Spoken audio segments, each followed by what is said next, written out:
Bicol Region iusubuot an may pinakahalangkaw na numero kan mga unconsolidated routes sa rehiyon sigun sa LTFRB.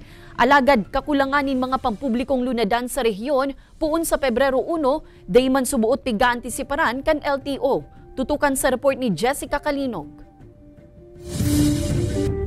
Sarong semana na sana antes ang pigtaong deadline kan LTFRB para sa consolidation katakod kan pigtutulod na Public Utility Vehicle Modernization Program. Sa pinakahuring datos kan ahensya kan Enero 19, nasa 1,767 na ruta sa bilog na nasyon an mayo pa ni nagpa-consolidate na jeepney driver asin operator. 451 sa mga inian sa Bicol Region na iyumang may pinakadakol na numero kan mga ruta na mayo nin consolidated public utility jeepney. Sinundan ini kan Metro Manila na may 320. Basado sa direktiba kan LTFRB, puon Pebrero 1, ang mga unconsolidated jeepney di natutugutan pang magpasada asin konsideradong kolorum na. Bagay na pati ang mga commuter madadanyaran. Pag nawaran sinda or dahil sinda kabali sa o kung dahil sinda nakalog sa mga operatiba, pati po ang mga mga araw po sa mga commuter, maapektuhan po talagang maray. Malaki po ma'am sa pamasahe. Kasi kung magbaban tayo mahal, yung jeep, pag may 13 pesos, nakakarating na.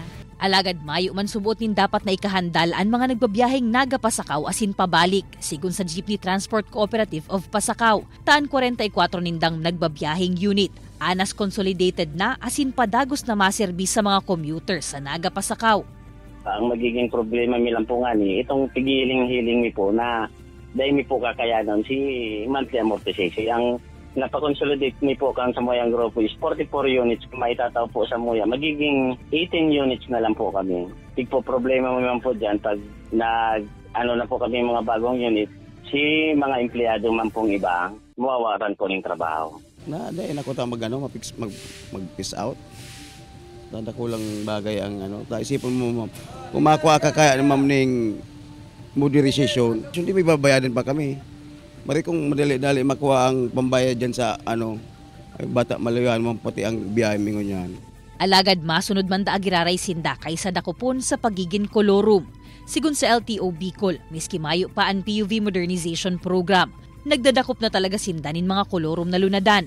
Piguulayan man kan LTO, LTFRB asin iba pang katabang na ahensya ang mga posibleng maging epekto kan modernisasyon. Sa lado kan Bicol Region, sigun ki Director Francisco Ranches Jr., garo di man magkakaigwanin shortage o kakulanganin pampasaherong lunadan sa rehiyon, oras na fully implemented na ang PUV modernization. Kasi sapat naman yung mga sasakyan maliban sa mga jeepney, meron mga minibus, meron din mga tricycles. Although meron mga nagpoprotesta sa modernization, pero observation po namin ay nagiging normal naman yung public utility vehicle service. Kaibanan si Gerald Gandia, Jessica Kalinog, Balitang Bicolandia.